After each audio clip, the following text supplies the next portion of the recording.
Let's have some watermelon in front of the boys. Chat room is empty. Empty chat room.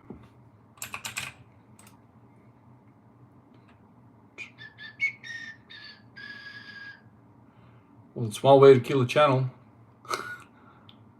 Let's see how long it'll stay empty. Ooh, there's 4 boys. Maybe I won't kill the channel. What's up? What's up? What's up? How you going, boys? Now, let me set this up so you see what I'm eating this time around. How you going, FB Tube? What's up, fellas? Nice melons, I know, man.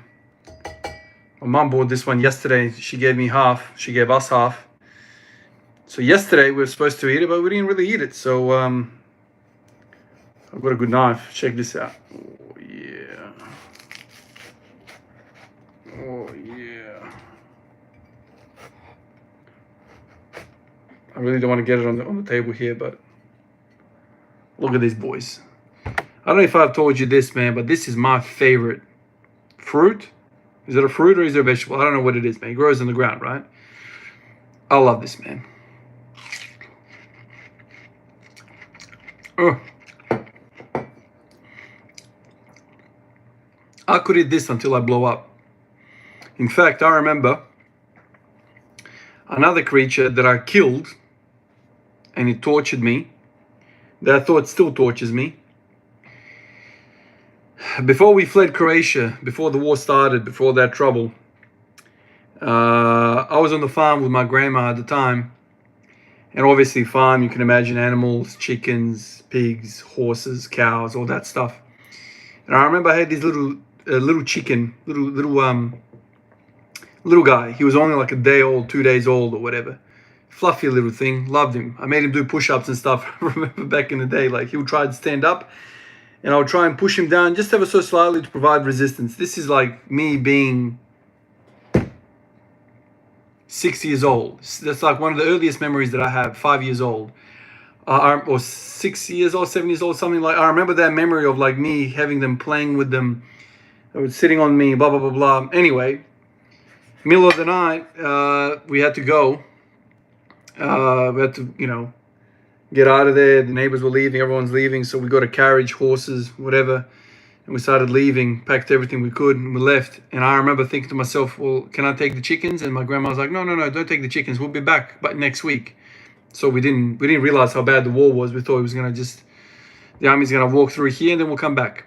Well, we never came back. And so what I did was I left the little chicken in like a basket of, I don't even know what it was. It was like a big bucket of, I don't know, some sort of seed. I can't remember what the thing was. It was some sort of seeds. And yeah, never saw it. But what I got told later on is that if you do that, they just keep eating until they die and they blow up. Basically, the belly just keeps rising. You never do that to an animal like that because it doesn't know when to stop eating.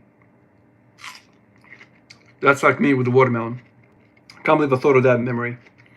But anyway, I could keep eating this until I blow up. In fact, a couple of nights ago, I was eating watermelon and I got so freaking full of it. I tried to finish this little piece that I had and I couldn't. But yeah, man, I could have kept going.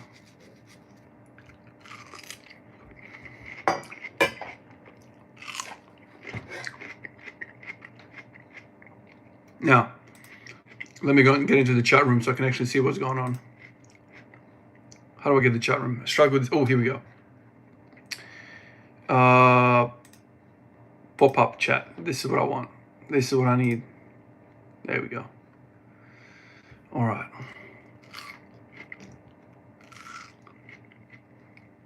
Mango. Mango is great, man. Mango is really good.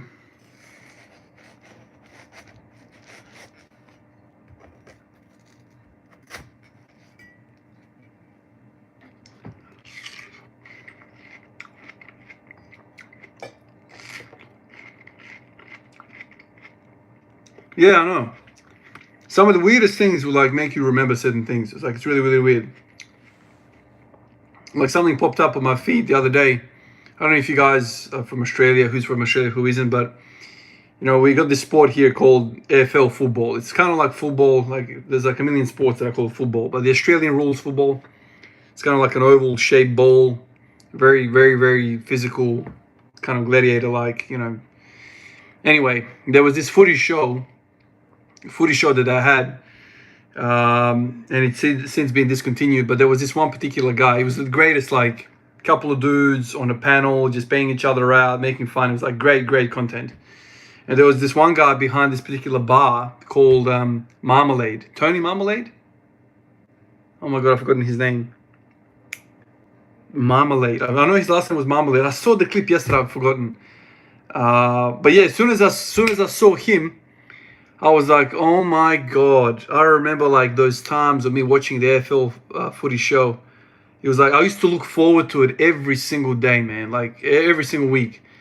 It was like, yeah, anyway. He made me think of it, and it was just like, yeah, I made a miss that whole period of my life.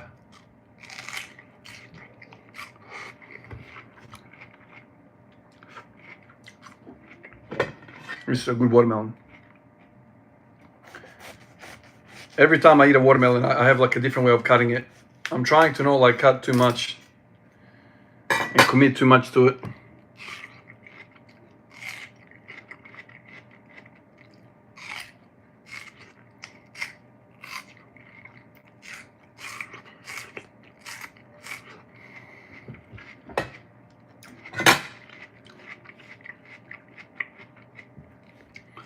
Trevor, oh my God, yes. Tony, it's not Tony, it's Trevor. Trevor Marmalade, man. That guy. Epic.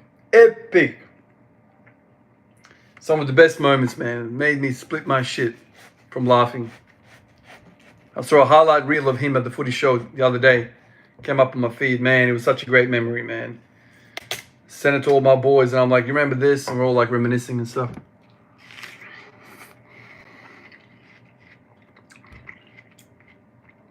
I've done that. I've done the spoon.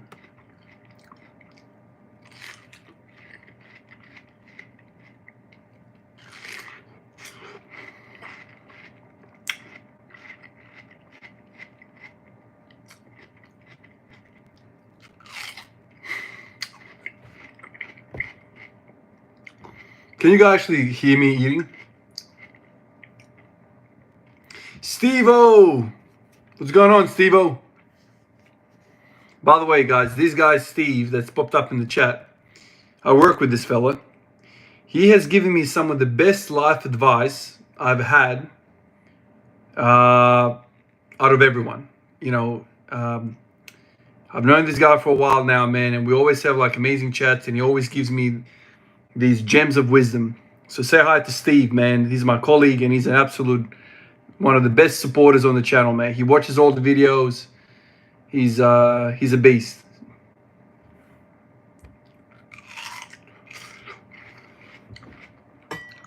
Well, one day if Steve can read some of the comments. Steve, are you getting some attention, man? You need to answer the people.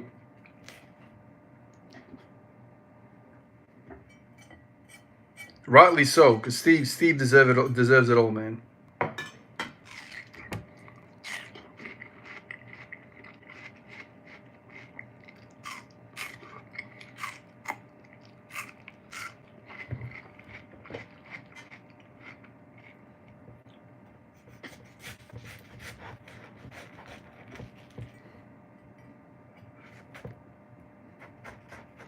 Yeah, I call him Steve-O. He's not from the Jackass.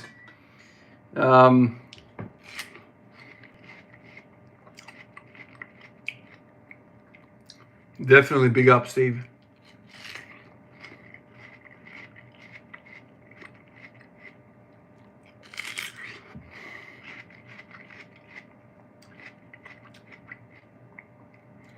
We all need a Steve. Love to you, Steve. Well said, Alicia.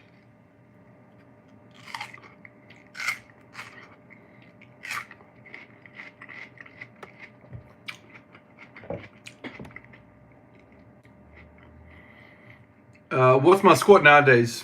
John, my squat hasn't moved in like 6 years, dude. We're still at it, man.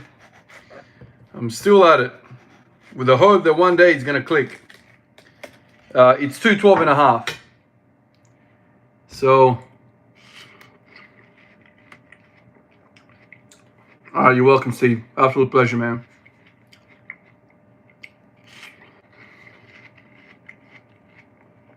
But I'll say something, man. Whether you're hitting PRs or not hitting PRs or whatever the journey is, if you're still on the journey, you're on the journey, and that should be the common thing amongst all of us. There's gonna be some winners. There's gonna be some freaking 18-year-olds squatting 300. There's gonna be some of us that don't freaking PR in 3, 4, 5 years. Some of us will never get above 200.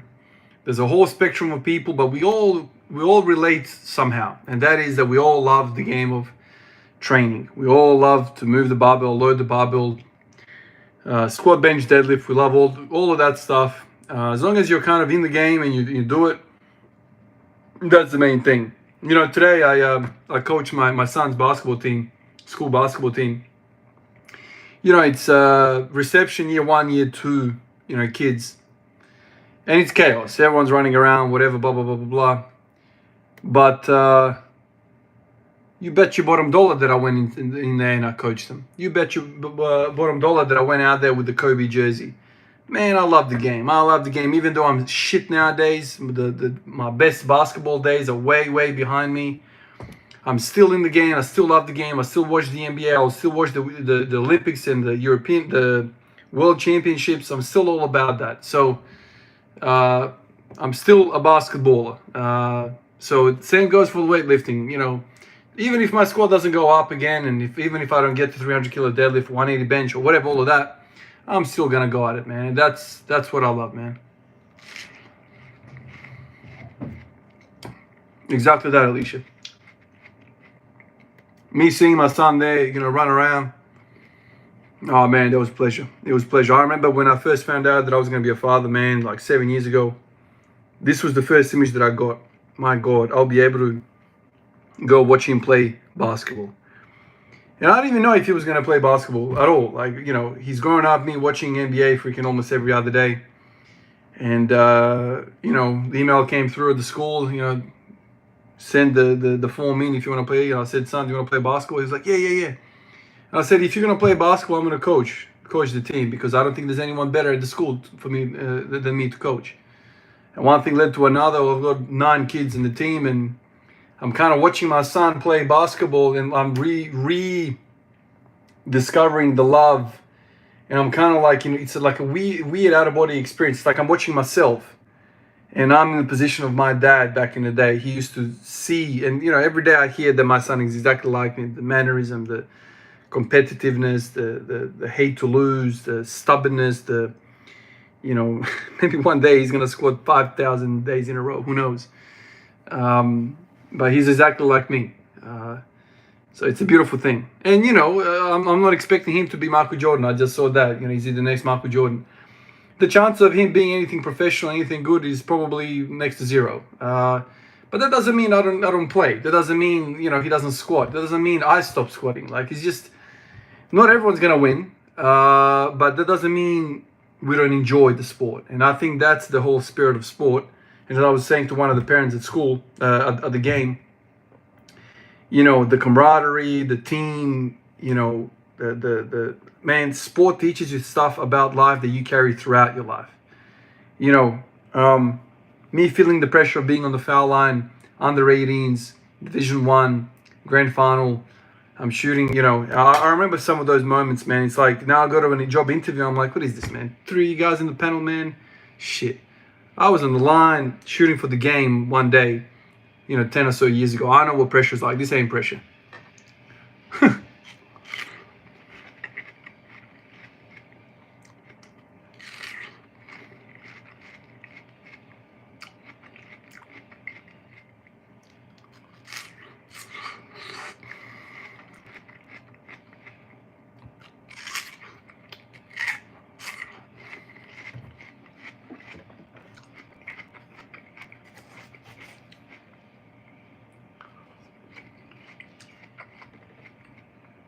Absolutely.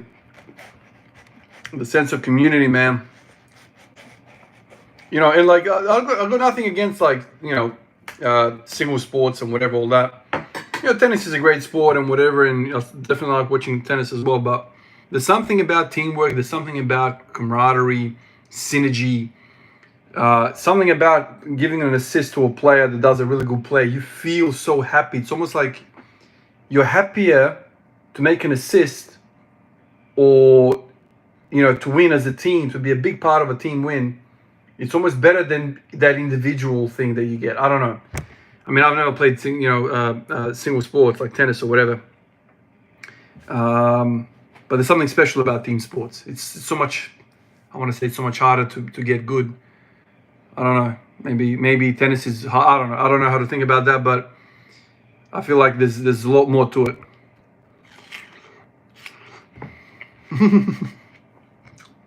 Hey, Steve, man, there's plenty of watermelon, man. It's a good one.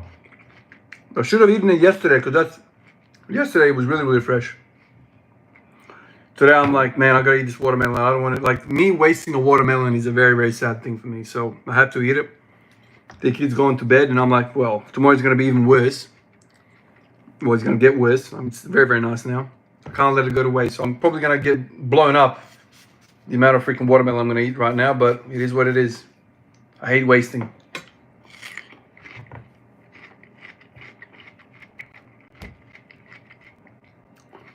Maybe we can do that one day. We can all get together and just smash watermelons. Talk about an after workout, you know, meal. Pure hydration.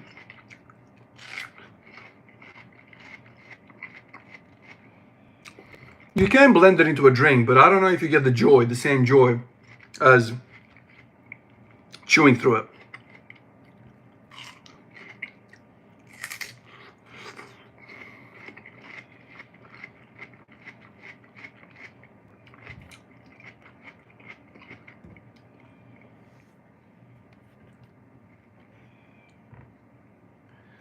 Ooh, look at that, straight out of the middle. Damn.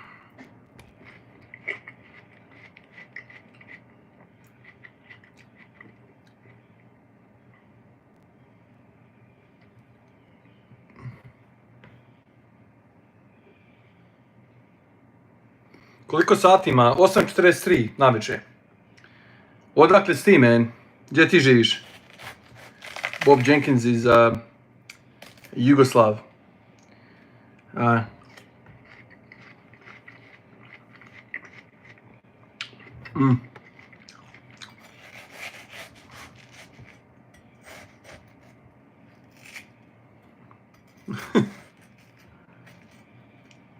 5 a.m. Chicago, nice. Man, I know there's a lot of Yugoslavs in Chicago, man. I don't even know the history of that. How the hell are there so many Yugoslavians over there? What, like, is that like after World War II type thing or what? Like, why don't we all kind of go there, congregate in Chicago?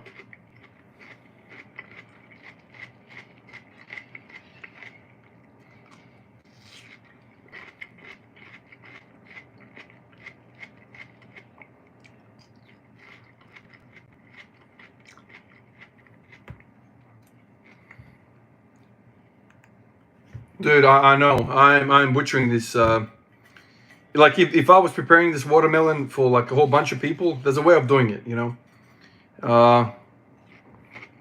You do it so there's a bit of what's it called, crust. I don't know what to call it. Bit of the green bit, and there's like a triangle. So into triangles, right? That's how I would do it if there was multiple people eating it, if I had to serve it or whatever. But I'm just hacking away.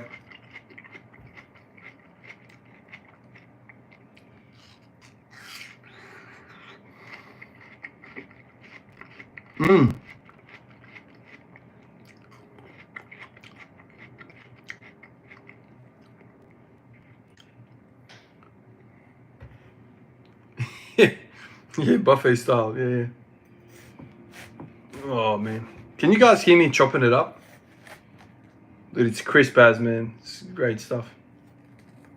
What is?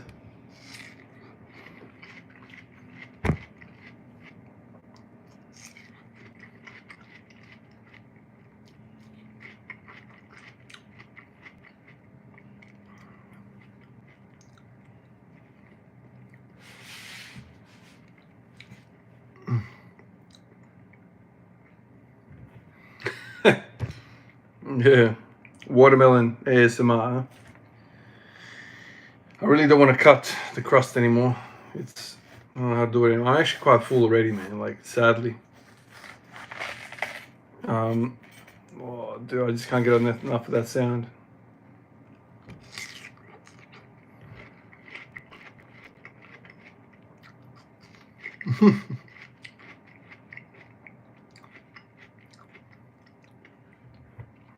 Somebody struggling with dieting. Well, like, what sort of dieting? Like, if you're getting ready for a show, man, I have no experience with that stuff, man. I have no experience in, you know, starving myself, and I've never done that. I've never been, well, I've never been muscular and like sub 10% body fat. I spent most of my life sub 10% body fat because I was a skinny kid. There was nothing to me, man. And then when I, probably around age 30, I really started, you know, focusing on lifting, and I started getting bigger and bigger.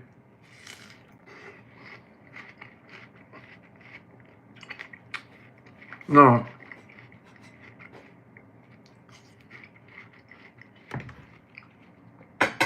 I don't take any supplements other than, I mean, I don't know, just a supplement. I'll take a pinch of Celtic salt, most days in the mornings. I heard that was a really good thing. Started doing it. Yeah, I'm kind of kept up. Made sense to me. Drinking just water, sweating, water. It's not exactly hydrating you.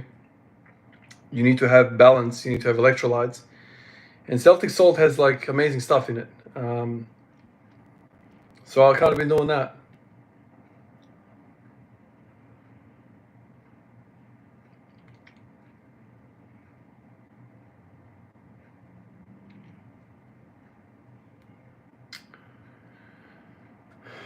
Oh, there's a bit of an argument going on in here.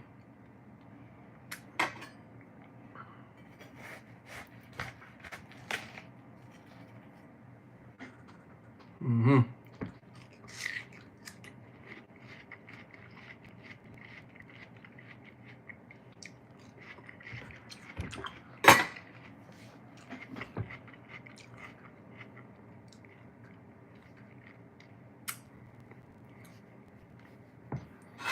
Oh, God. Can I minimize this?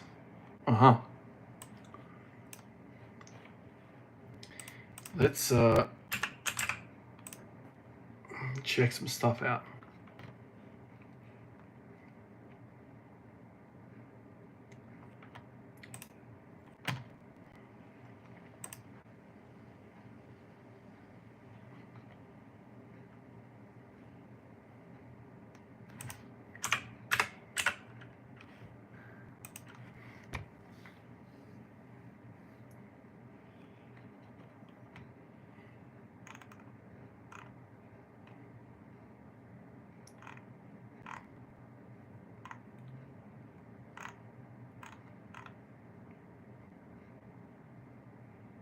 Oh, God.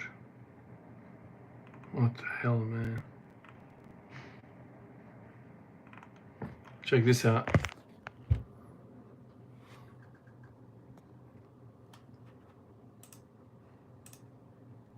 How do I replay this? Why is Instagram so bad? Check this out. Bang.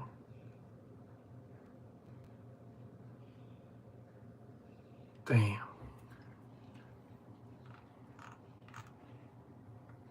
Check this guy out. I've been following this guy. He doesn't have a big channel. He looks like a natural dude. Check out the pulling power on this dude. Look at that.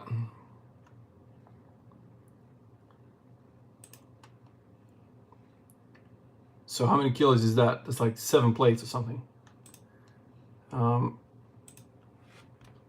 He's not a big channel at all.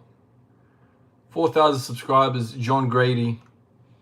I mean, I don't know what, you know, look at this 815 pound man. Like, what the hell, man?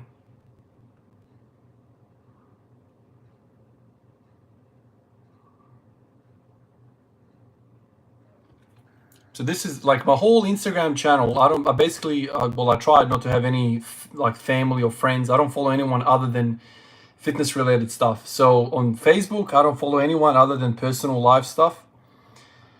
On Instagram, it's all, every time I log onto Instagram, I see this type of shit, like 785 for 3. And it's all these dudes that got recommended to me. They're not even big time. Look at this, 785, like moving it like it's nothing, man. He looks like a natural fella. He looks like he's just got a gift for deadlifting. Look at that in jeans and freaking collared shirt, man. Look at that. You know, the funniest thing is, like, I don't really see him squat. In fact, man, look at that. Like, what a machine, man. Like, so 800 pounds. What is that? 90 kilos away. So like 410 kilos, 400 kilos. Am I getting that right, boys? No, 360 kilos or something like that, isn't it? 800 pounds is 360. 363. There you go. Like, god damn, man. Like, what the hell is that? It's 100 kilos more than my deadlift. And like the stuff he does, like, I always find it really intriguing to see guys like this, like specialists. Conventional. Like, that to me is mad respect, man. Like, I don't know anything about this guy. I don't know, like, but he popped out in my feed. I saw how he, and check out the back on him, right? Should we do rows, boys? Should we do rows? Well, check the back on him, man. Right? Look at this. Look how beautiful it looks when there's like a million plates. 1, 2, 3, 4, 5, 6, 7. 7 plates. 8 plates. 9 plates? 8 plates? What is that?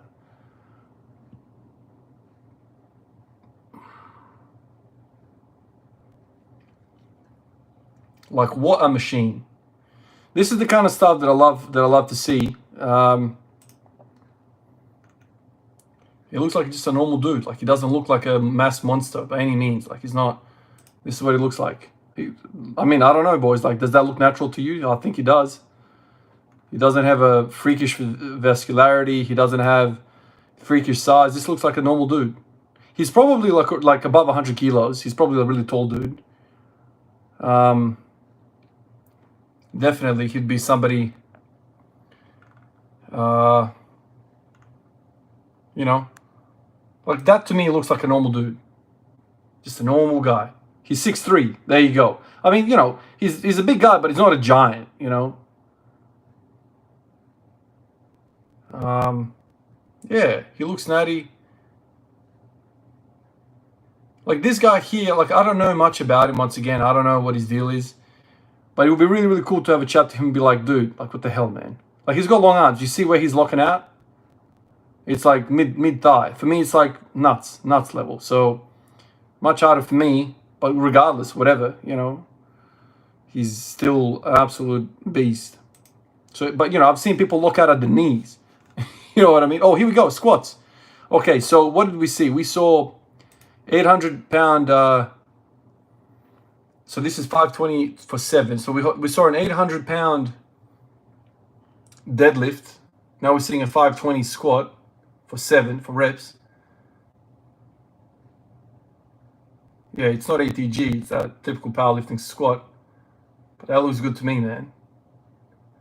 That looks good to me. I wonder what his max is.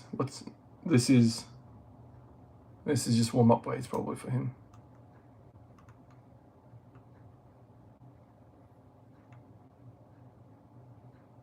He's got oh, look at this, some calibrated plates. 720, 327 kilos on the reds. Which we all know it's much, much more difficult to do this on reds than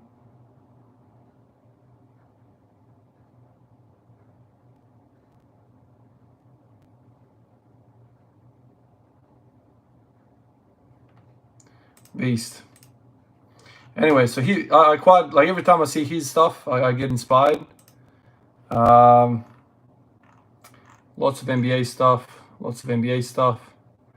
I started following this guy. I think this is a Bulgarian dude, but he does the freaking fingertip freaking sumo deadlifts, which are the least respectful things you can possibly do. Cheating the hell out of it, you know. But anyway, I think he does 1,000 pounds.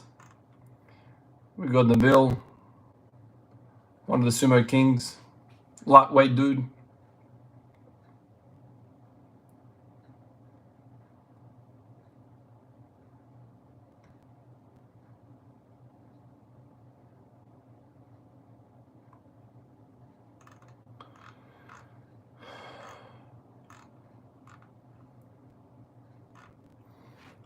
But that last guy, very interesting, right? Like, natural looking dude, not a mainstreamer, as in like he's not like a big, well-known personality or whatever. But it just goes to show you, man, there are some really, really strong people out there that we've never heard of. What's the other guy called? Like the natural 6'3" guy. Is that what you're talking about? Let me go find him for you. Yeah, I'll show it to you. You ready? This is the dude. John Ariel. Yeah, he looks like a normal guy, and he's got like an unbelievable strength. Like, you know, everyone always kind of asks me, Ivan, like, why do you look like you don't lift? Why do you blah, blah, blah, all that stuff? To me, like, this is really impressive stuff. I love seeing this. I'd love to do this more so than be that bodybuilder that's walking into places like this. I don't know, like, it's all personal, it's all whatever, but like, to me, seeing a guy like that move that weight, you know, he doesn't have crazy quads, he doesn't have crazy lats, chest, anything, but the dude's strong. That is so cool to me. This is what I keep watching on repeat as I'm talking to you guys. The original one. Freaking, what is it? I don't even know how much it is, man. Oh, 730, what am I looking at? 730. God. Sometimes I think I've seen him like in the past. He would do stuff like, he would load up like 700 pounds and he'll do singles. Keep doing singles, just one, wait, I don't know how long, wait some time, do another, do another, do another, do another. Rack up all these freaking singles until he fails. Now, I think like that is the most specific strength shit that you can do. It's basically like a speed day.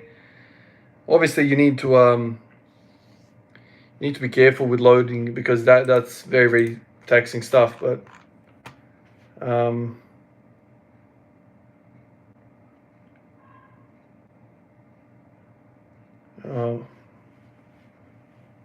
yeah, drop him a follow, dude. Drop him a follow. I think is definitely worth a watch.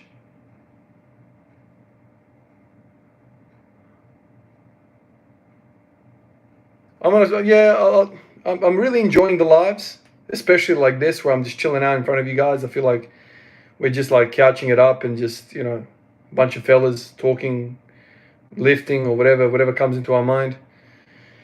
I quite enjoy this. I'd much rather do this than sit here and type comments and respond, because like a lot of the time, I mean, I don't mind writing on keyboards, but God, it gets tired, and then I don't like to do it anymore. And I'm not an office worker. I mean, I can type all right, but if you find yourself, it's hard to express yourself. I'd much rather, you know, connect with you guys like this, chill out, eat something, drink something, you know, and do it that way. So that's kind of like what I'm trying to do, like maybe a few times a week, 3 times a week, whatever. I don't know. I don't want to promise anything, like, you know, and then not do it. But I'm trying to do more of this than, I don't know. I'll still try and get the comments, but I'm finding it harder and harder nowadays. Life is getting more and more busy as these kids are growing up.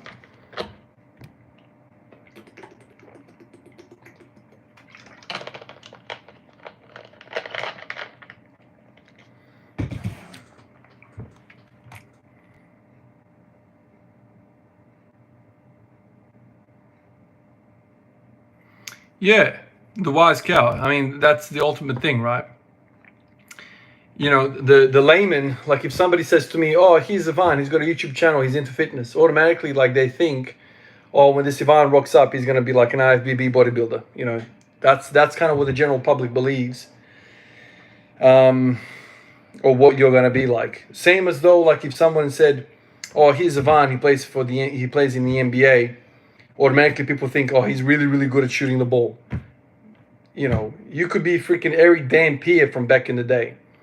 You know, the guy can't shoot, can't pass, can't dribble. His job is to rebound, set screens, and bang in the paint, and be an antidote to Shaq and Tim Duncan and all these type of dudes.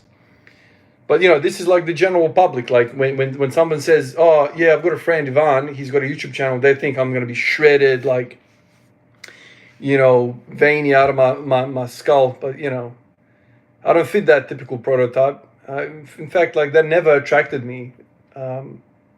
That genre of fitness. That doesn't mean like I don't want big muscles, but like I've met lots and lots of people with big muscles that are very, very weak. So I quickly kind of made a distinction in my mind that building muscle doesn't necessarily mean you're going to be strong. Then later on you learn that there's two kinds of muscle, right? Like there's the myofibrillar and there's the sarcoplasmic hypertrophy. So you kind of start to understand why big swollen dudes aren't strong.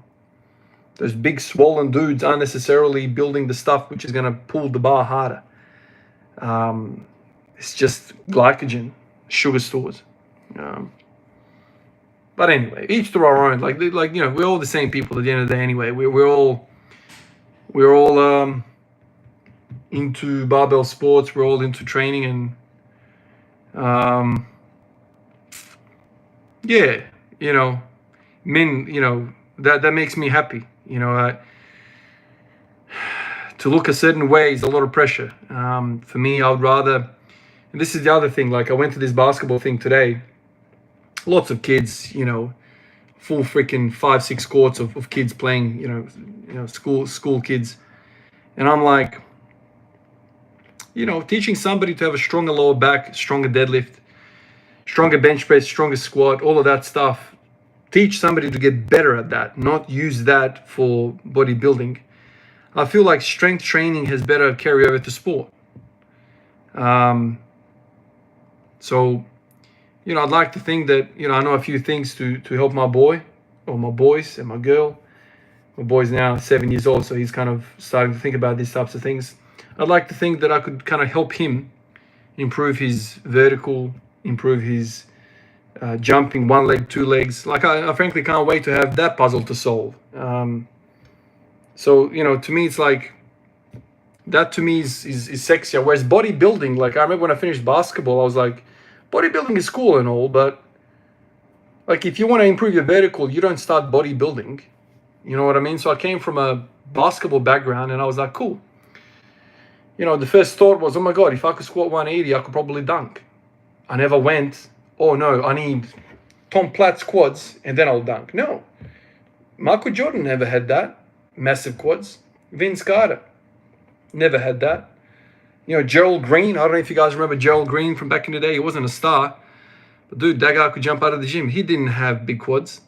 So that kind of like mental distinction of going, oh, okay, I don't need to build big muscles to be very strong. You know, Vince Carter produces a lot of force. He produces a lot of force, and that's why he jumps so high. So it's about force production. How do you get better at that? That's kind of like that. Those are my background in thinking about all of this stuff. That's why I'm kind of more attracted to all of this stuff, you know.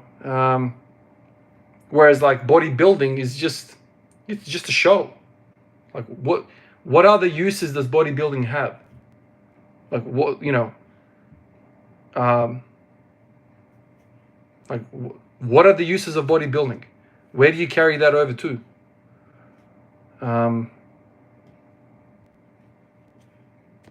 In the fight game, you don't want to have useless weight. It's going to fatigue you. You want to be as lean as possible and strong as possible. Build like a race car. You know, the big guys gas out. How many times I've seen it in MMA, man? The big bodybuilder dude, man, he can't do shit. So, in MMA, in basketball, in soccer, all of these sports where most amount of money is going around, like let's say the most popular sports, that's why there is a lot of money in those sports. Like, what is the point of having big quads? Or you know, like, it's about strength. Now, if you want to squat 300 kilos, obviously, you don't need to squat 300 kilos to jump out of the gym like Vince Carter. But 300 kilos, you're going to have to be, like I see Fit at 60 plus saying, you need to be a big boy. Like, you know, I mean, there are guys that have been, you know, slim, they've done it, but we can all kind of agree that a lot of those boys aren't natural. So, I don't know. There's many ways to go about it. There's many ways to go about it, and there's no right or wrong, dude. Like, you can do whatever the hell you want to do. It doesn't really matter. But it's just interesting, you know, when it's probably the most frequent thing that I get by newcomers who are not, let's say, like, they're casual, so they're not into strength or any of that stuff. They just, you know, the first thing they see is, oh, how does this guy have 100,000 followers? I mean, I ask myself that as well, and he looks like shit.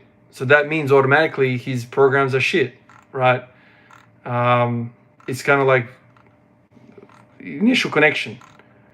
A trainer or somebody in the space of fitness needs to look a certain way because that look is him showing how good he is, you know. But if you have a 40-inch vertical leap, what is that? That's something, right? Like,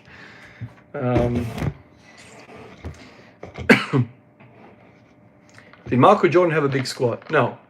And if you, I mean, I don't know for certain, but I know I've seen LeBron James squat, and that thing was, I mean, you don't want to see that.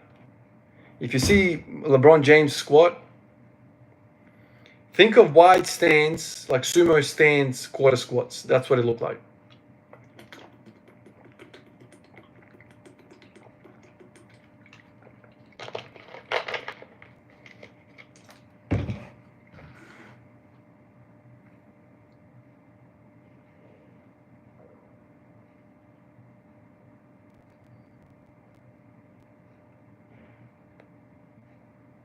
Oh, Jordan. Hey, dude.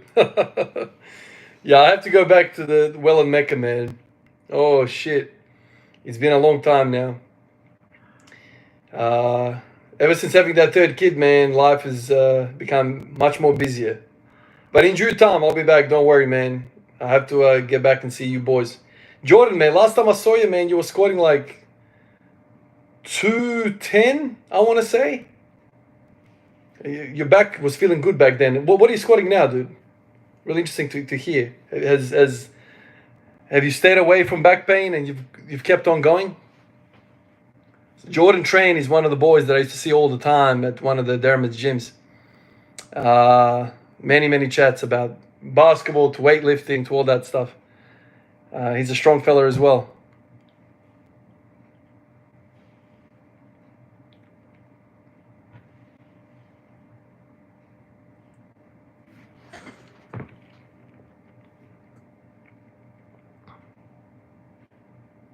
Yeah, that variation, a month of each variation is a good way to go about it.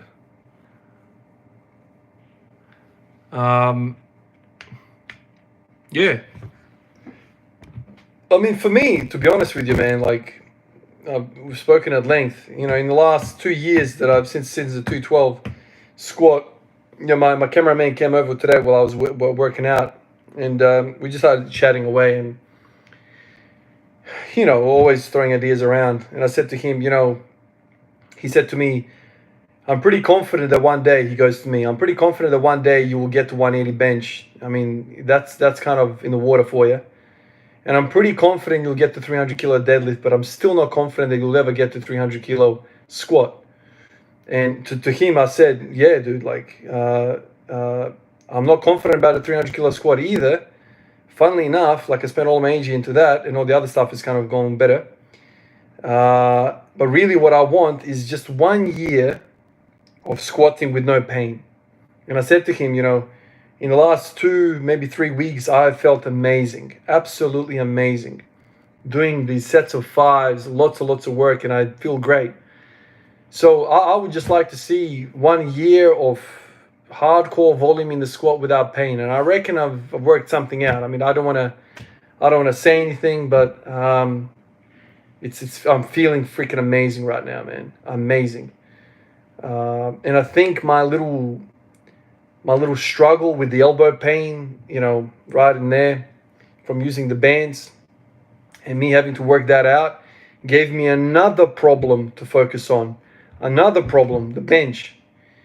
And he kind of took me down the path of, okay, forget about the hip. Now this is the problem. How do I address this? So like over the course of like 4 months, 3 months, something like that, I was kind of like beating around the bush, not having success. And then at the birth of the third son and my third child, you know, 2nd of October,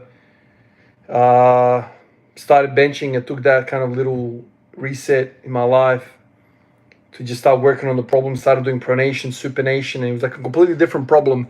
And I learned some things there. I learned that rotation at a joint, just rotation without flexion extension, does something wonderful to a joint. And I thought, okay, could I do something like that similar to the hip? And that kind of led me down the path, and I reckon I'm in a really good stead right now. So it's almost like sometimes you need a different problem in your life to tackle. Completely get distracted from your primary problem. Go over here for a little while and just think about elbows for a bit. Don't think about hips, and see what you can come up with. And the lessons you learn there a lot of times can carry over to the initial problem. And that whole journey with the elbow pain has done something to me, man, because ever since I've gone through that, my squats have been feeling better, and I'm thinking about it like a different way. Think about rotation. I'm doing lots of like lateral stuff. I'll show you a video of me lying on my side on the floor, lifting my leg up, and my son pushing on my foot at the end of it, and me having no strength there.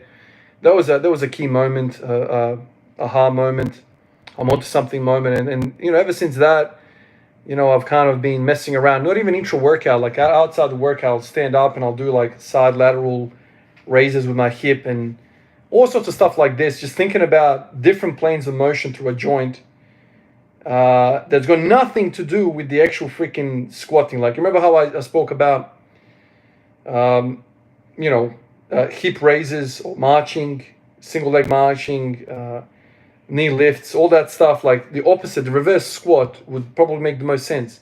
Nah, just go do something completely different. Just freaking rotate the joint.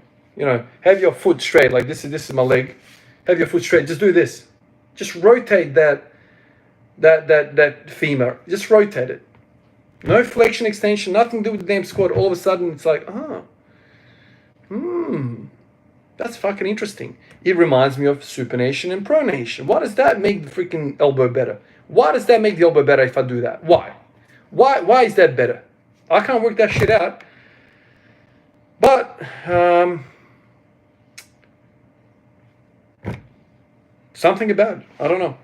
So I've taken the lessons I've learned from freaking benching into squats, and it's been really nice. So yeah. So maybe this year is gonna be something. I haven't set any goals for this year. Whatever. I've been disappointed so many years in a row now that I'm like, nah, whatever. This year can be whatever. And maybe when I say that, when I stop caring about that girl as much, she'll come to me. I don't know if you guys have ever experienced that, but I don't know what it is about nature, what it is about life, but when you really, really, really want something, that motherfucker just ain't gonna come to your way. It's like, what the hell, man? The moment you're like, you know what, man, screw squatting. It's gonna focus on bench a little bit. I'll just fluff around with squats for a while. Starts to feel better.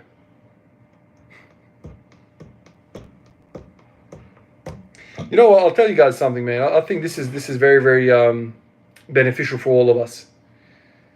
Oh man, what's wrong with my brain nowadays? The world's strongest man winner of this year. My brain, man. I'm gonna wait for you guys to tell me. World's strongest man winner this year. Who is he? You guys know? Canadian guy. Hooper. Is it Mitchell Hooper? Mitchell Hooper. Yeah. Right? Mitchell? I think it's Mitchell. I got home, this is probably like 5 months ago. I got home from work right now, several months ago, 5-6 months ago. I sit down, it's like 9:30, 10 o'clock at night, around this time. I sit down and I'm having my food, and as you do, you flick on YouTube to see a podcast or whatever. I guess that's the norm nowadays. No one eats in silence. We all have something playing. And I'm kind of scrolling through the feed, and I see Mitchell, and I see him, he's live. And I thought, shit, yeah, click that shit. And he's in there like me right now. He's just chatting away, responding to the questions, blah, blah, blah, all that stuff. And I thought, I've never done this in my life before. But you know what? I'm going to ask this guy a question. I've had similar experiences in the past where I've asked people questions. No one ever gets back to me. I've spoken about this. When I approached a guy at 20,000, not even 20, 6,000 subbies, and never responded to me, never, I remember one of his videos had like 4 comments, and he never responded. And I thought, you know what, whatever, doesn't matter. And so since then, I've never asked a question. Obviously now that I have a channel, like, when I ask people questions, it kind of pops out, it's got that tick or whatever. Or whatever. Anyway, I thought, my God, Mitch is like world-class athlete. Who am I? Like I'm on like an ant walking on the damn ground. I'm no one. So I thought, I'll ask him. Mitch, I think he's got less, at the time he had less subscribers than me, but don't worry. Give him another year and he'll have 1 million, I'm sure. He's like a proper guy, proper credentials and all that. And I asked him, I'm like, hey, Mitch, a question along the lines of, I said to him, what has been the biggest, I'm just trying to think how I phrased it. What has been the most successful squat accessory for you over the years? Just that. I just wanted to see, what have you found success with? And what he said was like, man, like to this day, this is the weight of people's words, right? When it comes from somebody that has a credible source, it has a certain weight of it. You remember it. He spent like a minute or two explaining himself, but he essentially said the best squat accessory over the years for him has been the deadlift. The deadlift. This is a guy, he's pretty strong, right? And he's telling you the best accessory for a squat is the deadlift. And then he went on, like this guy actually has like education in physiotherapy, I think, sports science, something like that. So this is not just a guy from anecdote. He's speaking from knowledge as well, science background. And he goes on to say that squats and deadlifts are very, very alike, but deadlifts have more muscles involved. And predominantly, the muscle which is mostly different in the two are the calves. Because where the bar sits and where the bar has to travel, your calves are basically much more involved in the deadlift. And he goes, the deadlift is a squat plus a calf raise. That's how he described it. At the time, I was like, what the fuck is he talking about? A deadlift is a squat plus a calf raise. Calf raises automatically sends me down the pathway of thinking about all the other shit that I've done with calves and how I always felt calves was something, improves dorsiflexion, improves stability, improves the foot control, avoiding that collapsing arch, like all that stuff. I just thought,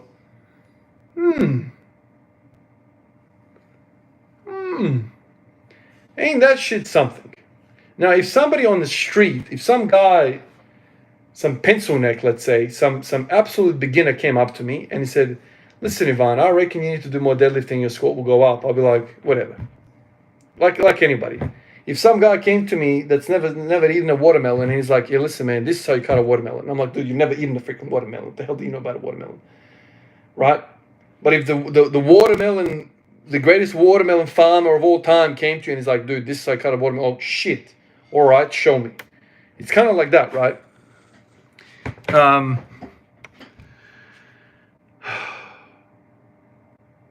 So I don't know.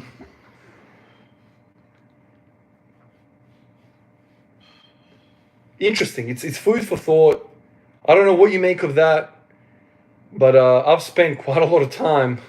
my brain just always thinks about this shit all the time. I'm sure a lot of you guys also. But I've spent a lot of time thinking about what he said that night. And for him, it's you know, this is the thing. Like, you never know the impact you're going to have on people. You never know. You never know which chapter somebody's life is in. You never know. You just never know what you mean to somebody truly. But he said that, and he doesn't know me. I'm sure he doesn't know me. He doesn't know who I am. But he said that, and it's had an impact on me. And you know, I've spent a lot of time deconstructing that thought. And I've like a lot of my thoughts have been, okay, this is like, I'm trying to make sense of it by like putting absolute stuff into it. Okay, what would a deadlift look like if I just took a freaking scalpel and just severed the calves? Just cut all of the lower musculature of the back of the posterior tibia. Cut all that shit up. So everything's been severed. There's no connection. What does that look like? What does a squat look like without calves? So I'm like, okay, thinking about squatting. Let's say we're starting from the top. Well, if you can't plant a flex, if you can't push this way, then you're going to have to make sure that you don't have any dorsiflexion at all, because dorsiflexion would mean that you need more and more force into the calves. So then you would make sure that you are squatting completely shin vertical to avoid the need to press your toes down. So I'm like, I've had this thought. I don't know whether you guys would, you know, say anything about this, but what if, another absolute, I had some thick ass, juicy, strong, monstrous freaking calves. And I bought I've been thinking recently about getting the last piece of equipment. So I think seated calf machine and just going crazy on it. It's an isolation exercise. I can get away with it. It's not like a freaking barbell roll where it just taxes me out. And I just go real hard on that. Maybe that does something to my deadlift off the floor strength. Because he said it's a squat. A deadlift is a squat with a calf raise. So if you have stronger calves, maybe you have a better pop off the ground in a deadlift. I don't know, man.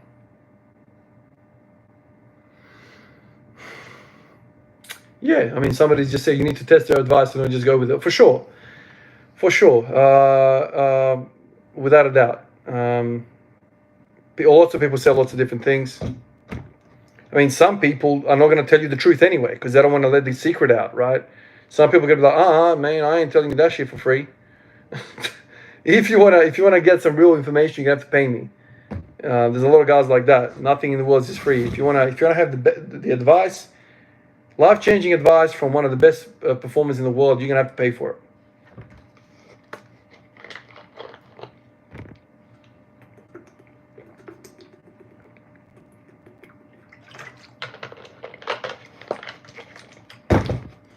Man, it's so hot in this freaking back room, man. Damn.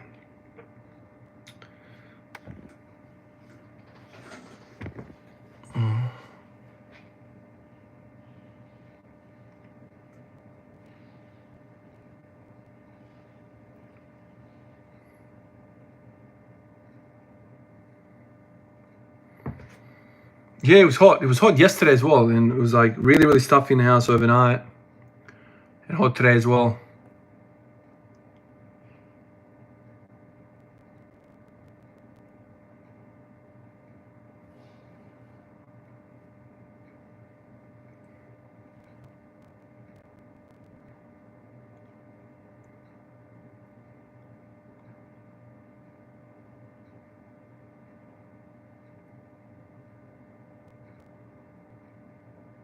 $35 in Melbourne right now.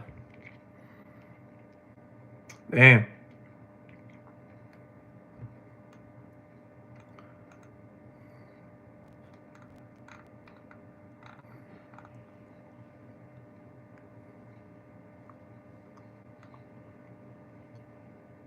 You know what I find like sad? How Westside Barbell, like the channel, is the more popular nowadays. Like I just saw this, and I'm like, I don't know why. It just makes me feel sad that Louis Simmons isn't around anymore. Like if we go into it, like there's all these dudes there that like I don't know, like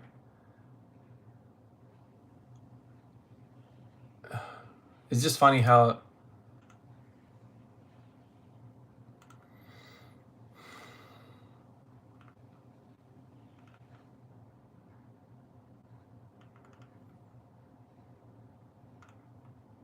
there was like a golden era, and now the boys that are there are just normal looking dudes, you know.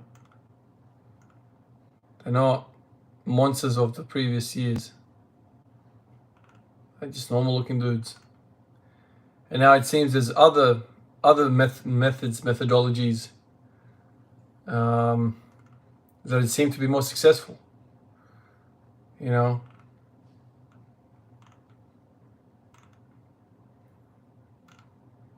Like you can do all sorts of stuff, but you can't replace Louis Simmons, man. Like that passion, that innovation, that thirst for knowledge, that passion.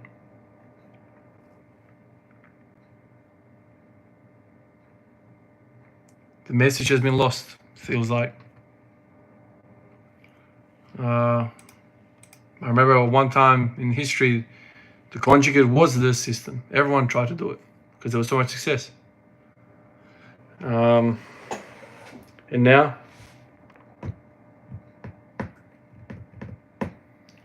you know, I spent some time thinking about, I don't know if you guys are like this, but there's a rise and fall to every empire, no matter how great. There's a rise and fall for everything. There's a time limit on everything. The Roman Empire, you name it, whichever empire, your life, your method, all of that stuff. It's really weird how it works. It's really, really weird how it works. It's like there's always going to be somebody else come up with the scene and make more sense. But like in my mind, I've always thought to myself, how the hell can that make sense? How can something that has produced lots of results stop making results? Like, are we different freaking human beings? Like, why can't you rinse and repeat? Like, I don't know. I remember not even Abijayev. I remember Pavel Tsatsouline being on Joe Rogan. I don't know if you guys have ever heard that podcast. I highly recommend it. Like, you know, Pavel Tsatsouline is a big influence on my philosophy when it comes to training. A lot of his stuff has really resonated to me over the years. And I remember, like on the Joe Rogan, he kind of goes on to praise all of the Russian methods and the people responsible for those methods. And Joe Rogan asked him, so like, why aren't people using this? Right? Like, if it was so successful in the 70s and the 80s, why aren't they doing it now? And then Pavel Tsatsouline said, people want something new.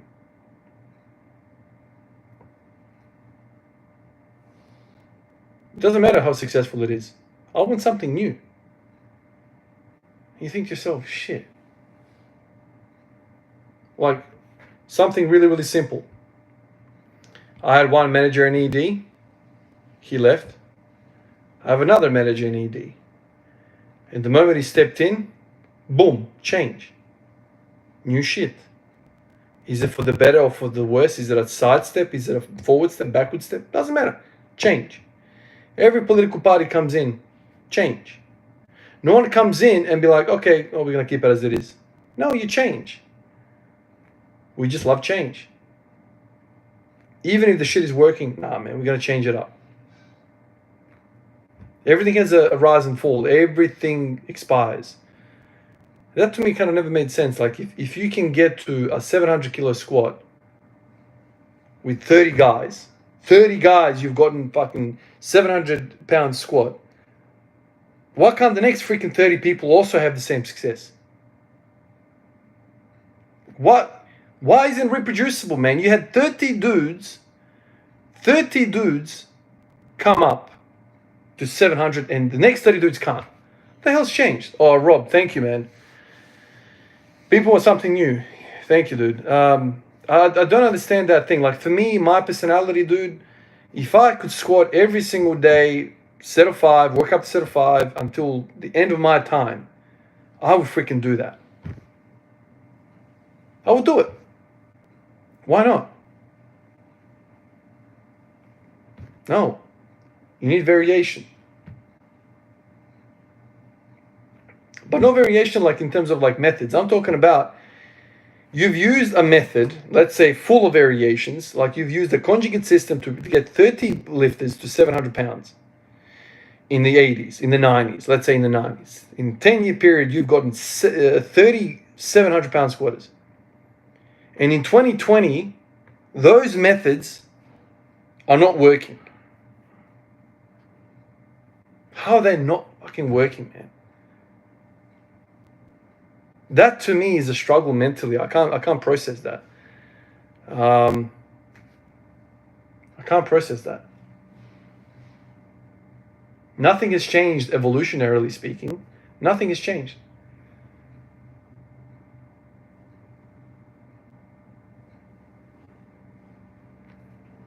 I don't know.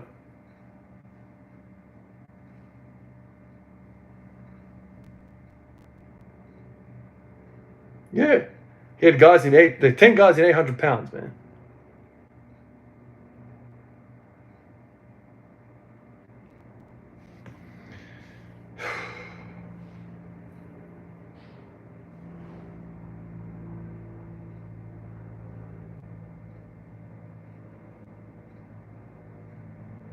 Appreciate that, man. Anabolic AF. Glad to hear that. Yeah, Pink Supremacy. I still listen to Louis as well, man. In fact, like some of those videos, man, I have spanned, man. Like I've watched a lot of his stuff over and over and over again. But it's not sexy anymore. I don't know why.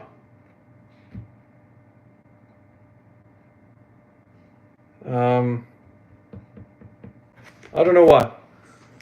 I'd love to know. Yeah, Kevin, man, what are you doing, dude?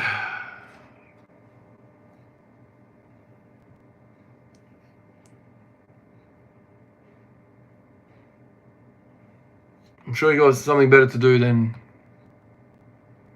mess around.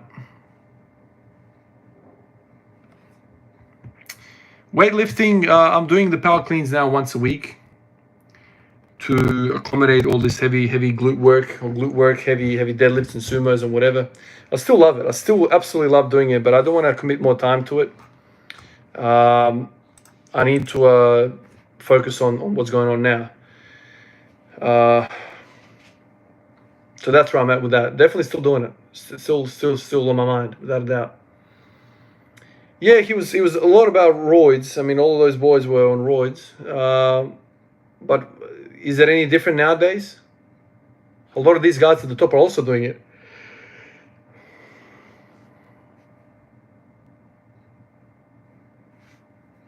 Yeah, like the conjugate is about variation, but it's not just of the variation. It's about, you know, the maxing, the speed, and the volume methods, within the variation. So that's kind of the basis of it. And then I think 3-week waves of all of that.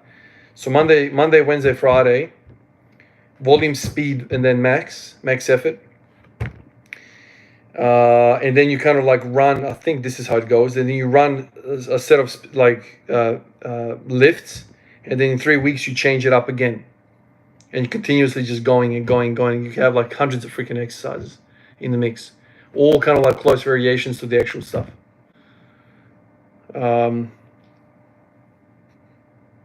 This is where Louis has come up with a lot of these machines, like the GHD and the freaking reverse hyper and all this stuff. There's so many different machines that he's come up with. All that stuff. It's all variation driven. His mind was always ticking over. How do I make this different again and again and again? And I guess one of the biggest things that I took away from Louis is the statement of, if you have an athlete that is strong in a wide stance, sumo or squat or whatever, that athlete will also be good with narrow. But a narrow stance athlete, somebody who's very, very good at conventional deadlift, who's very, very good at narrow stance squats, is not going to be good at wide. That's one of the biggest impacts Louis has had. That whole line of thinking of train the wide. And I mean, from my experience, that's been true. I can squat 200 kilos narrow, feel good about it. But wide stance stuff, no freaking way. No freaking way. And over the years of Louis' influence on me, I've tried wide stance. In the pits of hell of freaking hip pain, I would go wide. But I always felt like I was missing the mark, because the way he squats allows the wide to be easier. Squatting high bar to a box in a wide stance, high bar, wide stance, it's just, I don't know, it's not what he wanted. He wants that bar low. He wants to squat a specific way. That's and here I am trying to squat like an Olympic weightlifter, use those methods, and it kind of doesn't make sense. If you're gonna follow the right thing. And I never quite fit in with his thoughts because of that.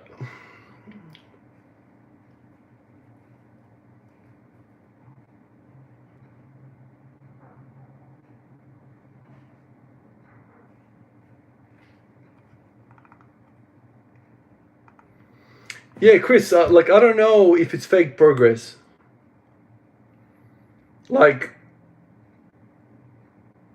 In those 3 weeks, that wave, if you've taken your floor press from 120 kilos to 135 kilos, let's just say, crazy progress, are you not going to be also stronger in other, have you not made ground? Have you not improved? Isn't that going to carry over to something? You know what I mean?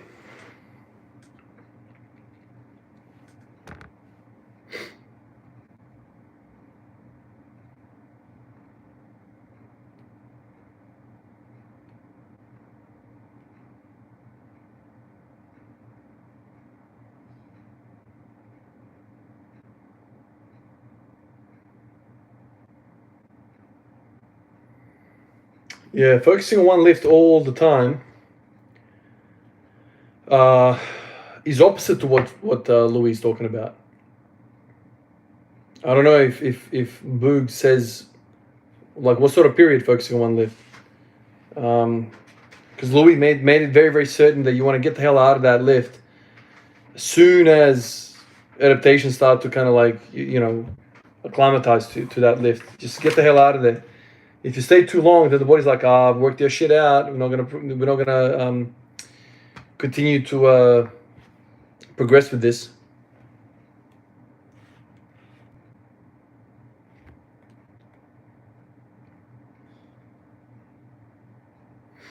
Yeah, maybe that's the real summary here, is that modern people don't have the patience.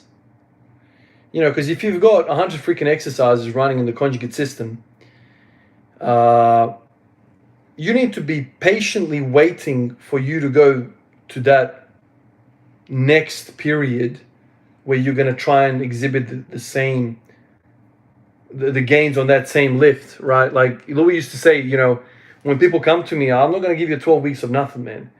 You're going to give me 2 years, and then we're going to see. So that, you know, are we patient enough? Like, we're in a TikTok era, right? Like, doesn't that say something?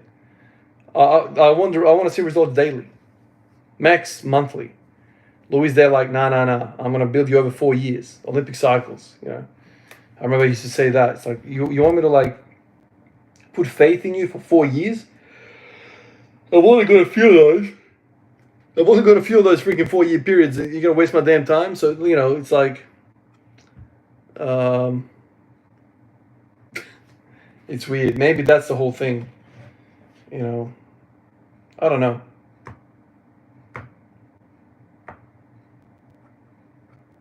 Man, the amount of energy I've used on some of these thoughts, man.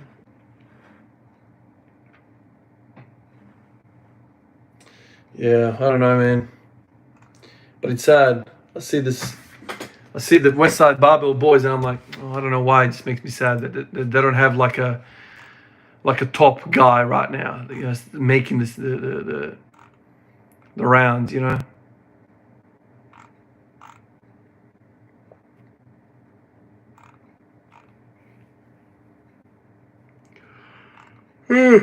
Good. 9:43 and I'm freaking gone.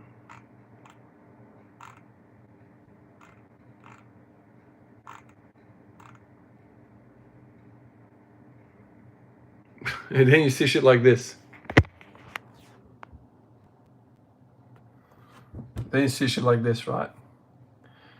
17-year-old just benched 500 pounds. 17. Here we go.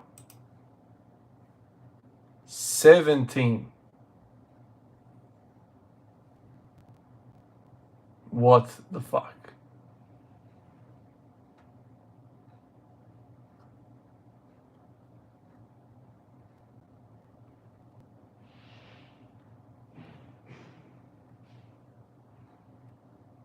What is that, man?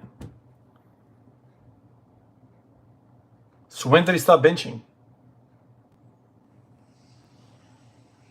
When did he start benching? Dude, I didn't even bench until I was like 20 odd. And it took me freaking years to get to 100 kilos, man. Oh my God. Just incredible, man. I don't know if he's natty or not. I don't know anything anymore, dude. I don't know anything anymore. But I see stuff like this and I'm like, what am I doing, man? Yeah, I mean, I don't know what he needs, man.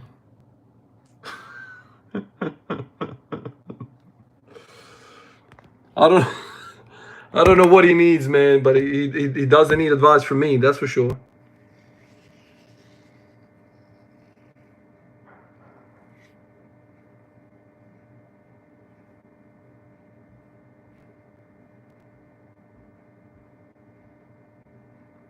And he doesn't look like a big boy either, this dude. Like, what would he be? Like, I don't know. Is he 100 kilos? I don't know.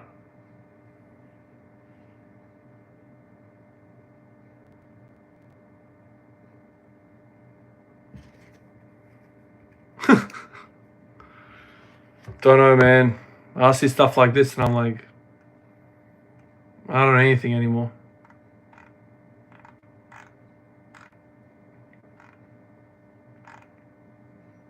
Like I get guys, you know, doing crazy stuff at 30 and that kind of thing.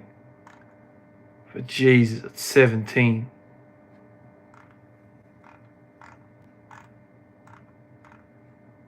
Crazy stuff. It just freezes you, man.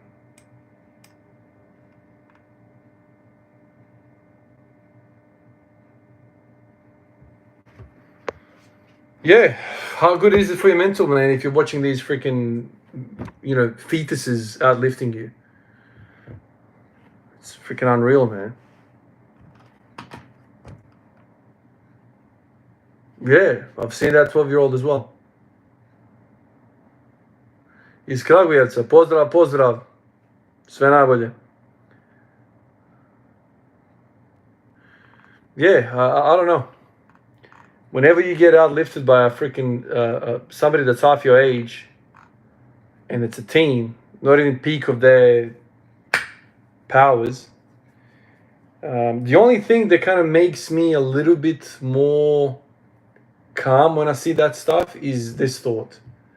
Okay, so at 17 he benched 500, so we can safely say that he's going to reach his peak sooner. Because just because he's at 500 at 17, that doesn't mean he's going to be at 1,000 at 27. So now he's going to slow down and he's going to find it very, very hard. Eventually, I don't know when, but eventually he's going to find it very, very hard. Or whatever he did to get there, let's say drugs, his health is going to start to deteriorate. I remember Pete Rubish said this, and it really resonated with me. He said, where are these guys that were around when I was around? Where are they? Where are these dudes that were like a flash in the pan, that were right there with me? They disappeared. They took the gear. They went hard. They were absolutely balls to the wall. They made their name really, really quickly. They were there for like a year, 2 years, and then they disappeared. Why did they disappear? Did the body break down? Did the joints break down? General health break down? What happened? Injuries? What happened? That's a thought you can have. Larry Wheels, man, he was a monster at 18. This is the kind of stuff that kind of makes me think, okay, so with the lifts that I have currently, and if I went on steroids, let's say, I still wouldn't be anything impressive. Like Larry Natural was already like top of the freaking chain, you know, the food chain. I don't know. I don't know how to process any of that, to be honest with you. No idea.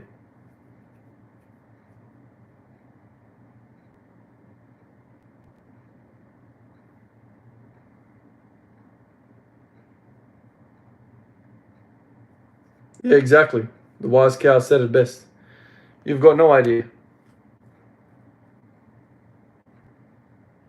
I remember when I was in year 8, dude, I was a late bloomer, man. Like, I was like the smallest kid until I was about year 10. And then I had like a massive growth spurt. In that 1 year I grew, I don't know how long, dude, but I remember getting severe spinal pains in the middle of the class. I would have to lay on the floor because it was like bad growing pains. And then I became like one of the tallest kids in class. It happened quite rapidly. But I remember specifically remembering this guy in year 8. I'm not kidding when I say this, man. This brother had full facial beard. Like I'm talking about, he had a dense beard in year 8. I didn't have pubes in year 8. And this guy's got a beard.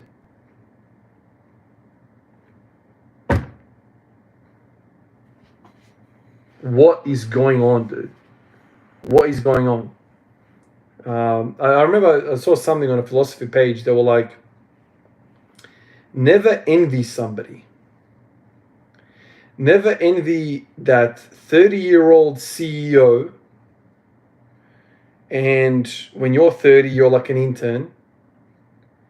You never envy anybody because you don't know what path in life that they're going. You never know somebody's fate.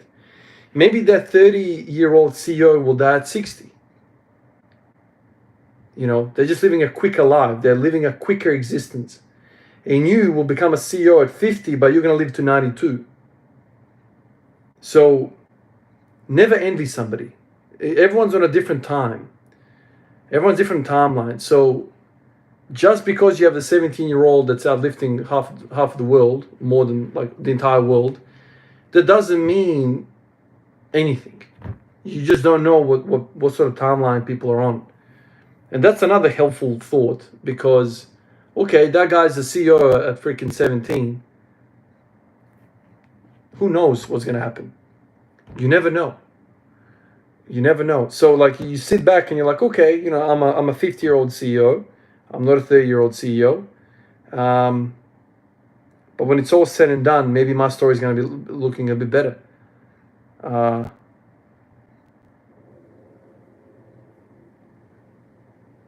I don't know. It's something to think about, and something that calms me down, especially with the advent of technology and all this stuff. You get exposed to some of these crazy things. You're like, well, I'm being overrun by all of these people. But I think there's something to be said. Like if you're in the game and you're struggling, and you continue to do it,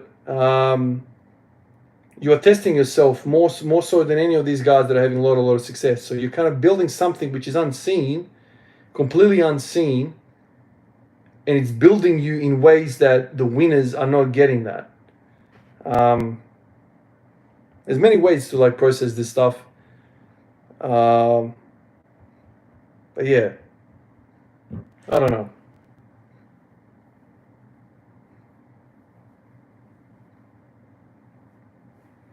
Man, I'm sweating it up in here like crazy.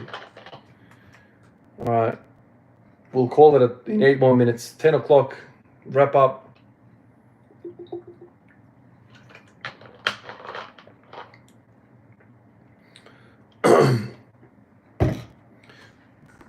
Yeah, I remember, Chris, when I was around like that 140, I specifically remember struggling then as well. I specifically remember like going, wow, okay, this was crazy. There's no way I'm going to improve. And the solution back then was just more volume. More volume. And I did, and I got stronger. And I kind of went over that. Then there was like a huge period of struggling between like 180 to 200. I was terrified of 200. And what solved that was more volume, but like a less RPE, less intensity, less weight. So like doing like 60% stuff, like, big squat routines and all that stuff. That worked. And then like between 200 and 212, well, in that period, actually, my deadlift went up a lot. Between 200 and 212, man, my deadlift shot up like damn near 30 kilos, 40 kilos. So my deadlift, maybe, I don't know what came, chicken or the egg first, but yeah.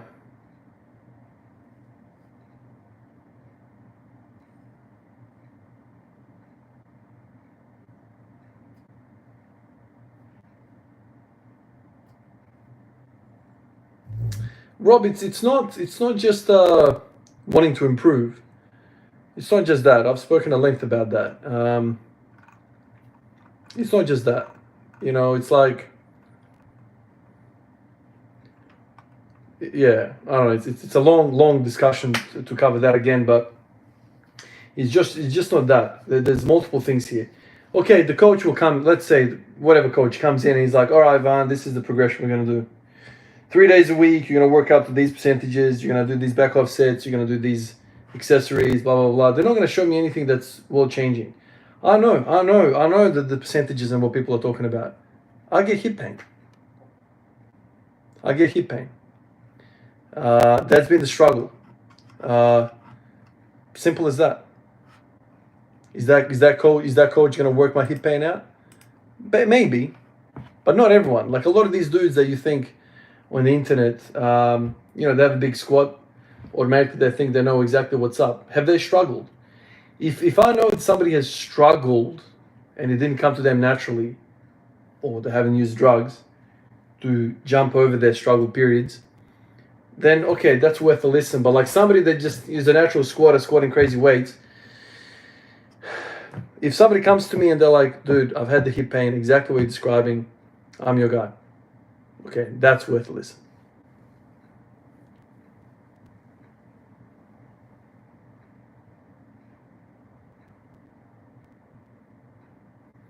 Appreciate you, Gully.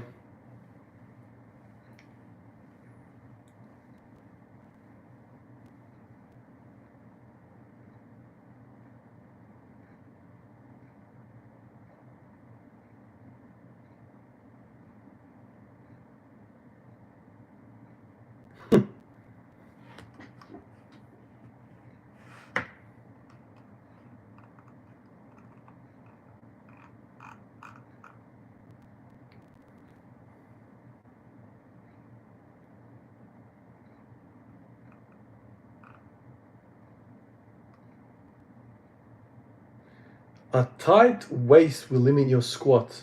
I'm not sure, I don't know what that means.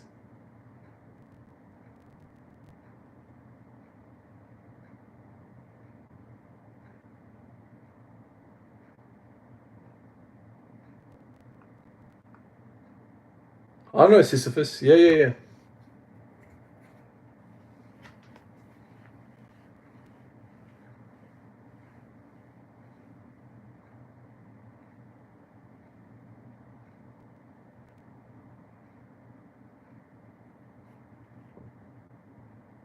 You mean like a belt? Like is that what you mean? Or core strength, or do you mean just a fat gut to bounce you out of the bottom? I don't know what you mean by tight waist.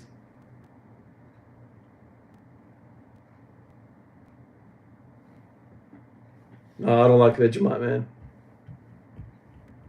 I mean, I don't mind it, but I you know.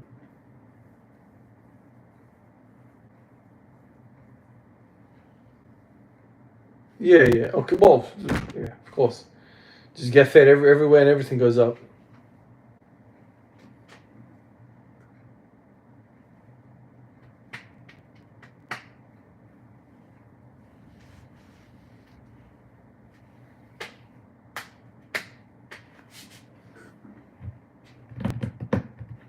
God, I'm lounging in this damn chair like.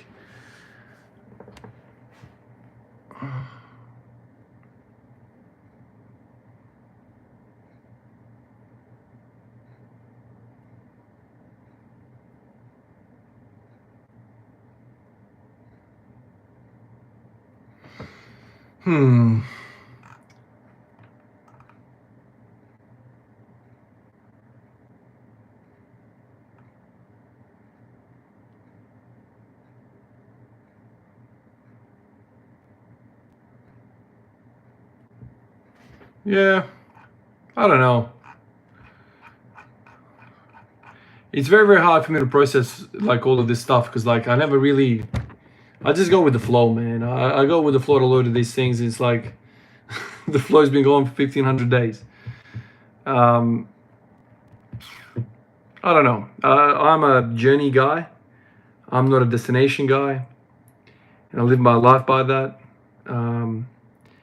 I don't like the idea of working hard like a freaking maniac for 50 weeks of the year and then having 2 weeks holiday where you don't do jack shit. I don't like that. I would rather have an easier life and not go on that holiday.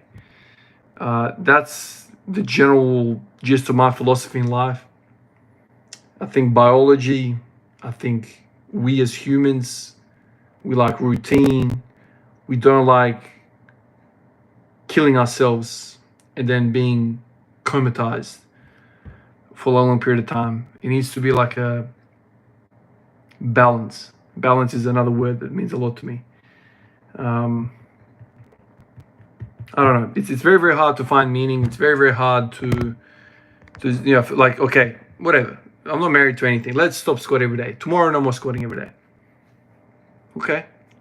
But are you stopping that squat every day just for the sake of stopping it, or have you found another direction that means more to you? Another door is open, and philosophically, deep down in your soul, you want to go down that path. That's cool. Go for it. That's fine. But I haven't found that. So like, I don't want to stop for no reason. Like if something was to come up, and my kids are growing up very, very quickly. Eventually, like we're going to stop having kids, and we're going to, go back to Europe and, be there for a month. We're going to go over here. The kids are going to be bigger, so we're going to be on the move. Oh, Gali, thank you so much, man. Really, really appreciate the support, man. There'll be a time where this is going to end. It's just, there's no way I can do this for the rest of my life. So now that the kids are really, really small, I have an opportunity to do this. And that's basically what's allowed this, because, my family is growing, very, very small kids, very short leash in life. We're not doing anything crazy. And so eventually they're going to grow up. We're going to, take my boy to Melbourne for a basketball tournament. I'm not going to be squatting in the middle of that. Like, it's just, life's going to get in the way. I understand that. But, like, that's cool. Stopping for that, by all means. Great. No worries. No problems with that. But stopping it now, I want to squat every day. Like, what can I say? I want to do this. It makes me feel cool. It makes me feel like I've got a challenge in front of me. Like this is something that means a lot to me. In like a month ago, I think I mentioned this. I had like a bit of a week period where I was like, you know what? Screw this shit. I'm ending this. I'm not gonna do this anymore. I'm gonna have a week off. I think it was a bad hip pain day. It was probably more than a month ago. It's more than that, because I've had a pretty good month. And I went, stuff this shit. I'm going to quit. And then I'll come back and, you know what? Let's do bench press every day. Because these freaking short arms, like, I'm made for this. My shoulders never hurt. Yeah, the elbow hurt, but I worked it out. Not even like bench press every day. Let's just drop everything and just focus on bench for the next year. Every other day, just freaking do bench press and see if I can get really to 180. I entertained that idea for about 7 days. I went from the bench press and I thought about the deadlift. Oh, you can't really push the deadlift that much. So the deadlift every day is probably not the greatest thing. So like, you need something that you can commit a lot of energy to. I thought about that for a week and I was like what am I doing? Like I'm trying to find a way to leave my love for squats and replace it with something else, purely just to try something else. And then I know what's going to happen. I'll try that something else, and then I'm going to quickly realize after like 2 weeks that this is not really a driving factor for me, and then I'll stop. And then what?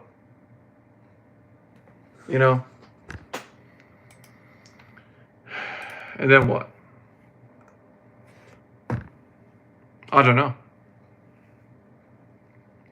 The craziest thing of all of this is that this channel, you knowing me, it was all an accident. It all started because I was like, this is really cool. I'm going to try to do this. I'm going to document it. Nobody should have ever learned about this. No one should have ever learned about me doing this stuff. It was just me. I thought it was really cool to do. Mind you, like I didn't have many subscribers until day 377, and then that day blew up and put me on the map, and everything else is history. So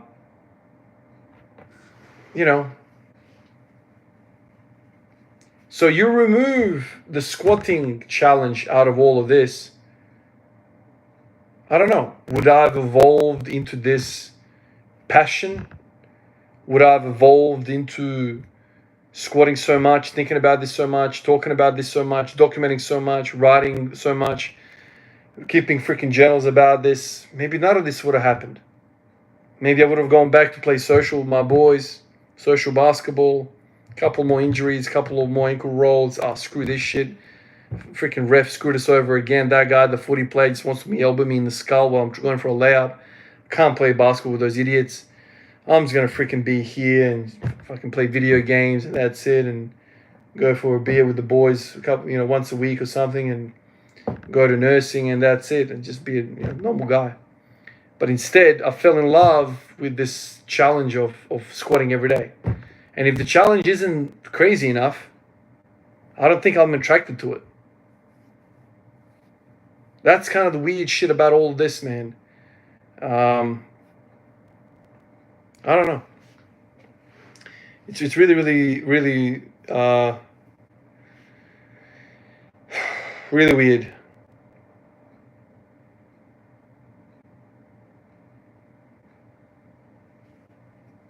And the craziest thing for me is that like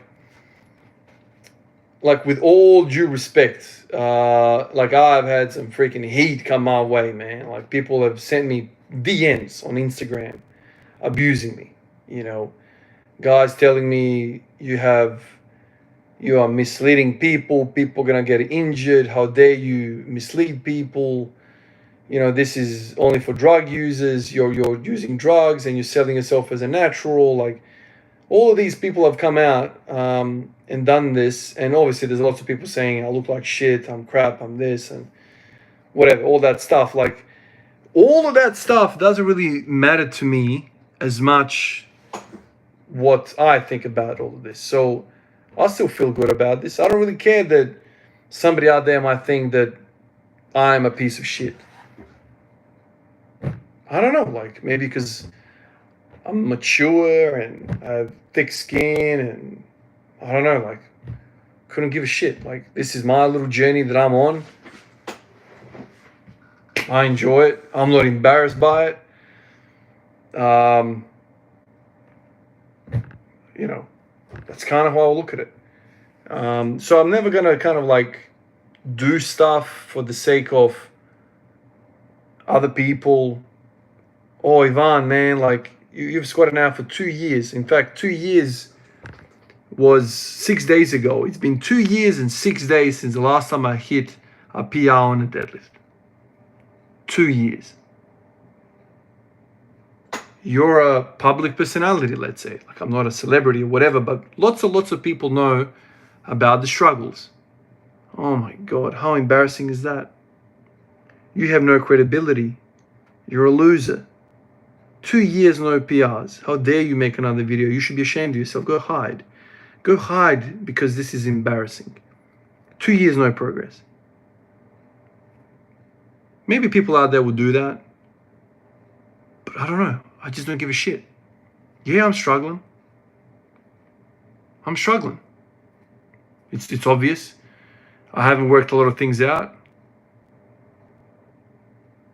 But I think a lot of you that are watching me are also struggling. You're struggling too. Now the difference is that you're private. No one knows about your shit. I'm not private, I'm public. So people can follow me and be like, well, aren't you a shit bastard? You're some kind of different breed of shitness, man.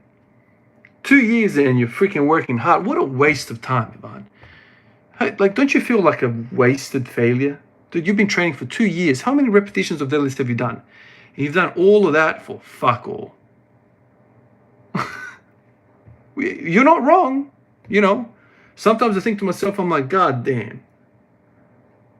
Fat ass book up there, journal, a whole lot of shit, and nothing to show for it.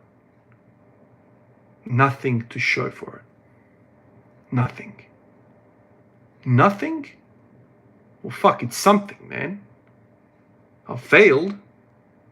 Failure is something. Can you extract something from failure?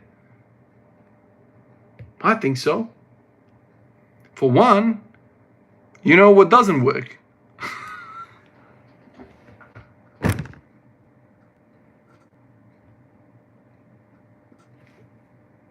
I know that.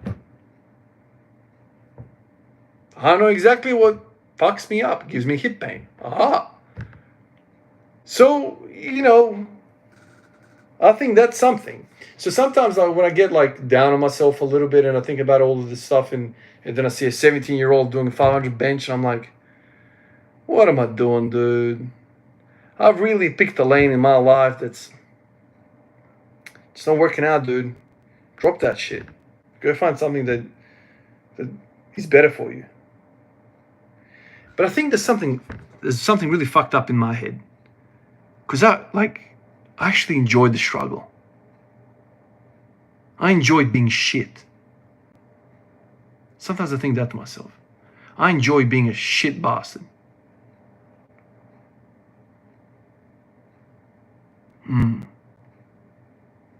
Shitbastard.com/Ivan Djuric. I don't know.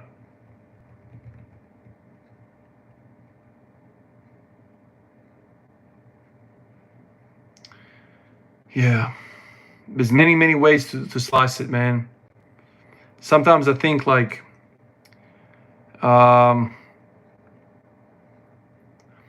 yeah. Sometimes I think the real attraction to all of this stuff that I'm doing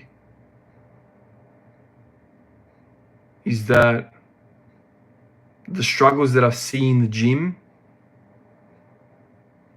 belittles everything else that happens outside the gym.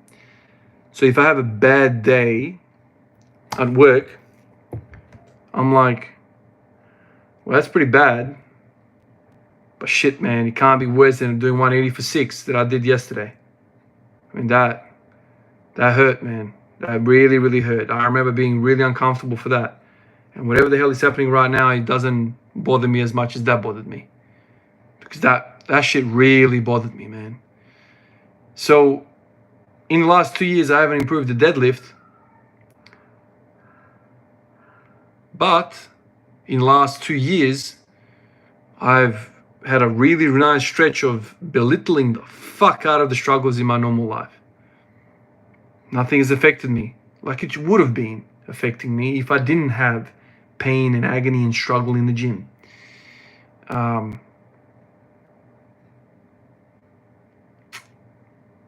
Yeah.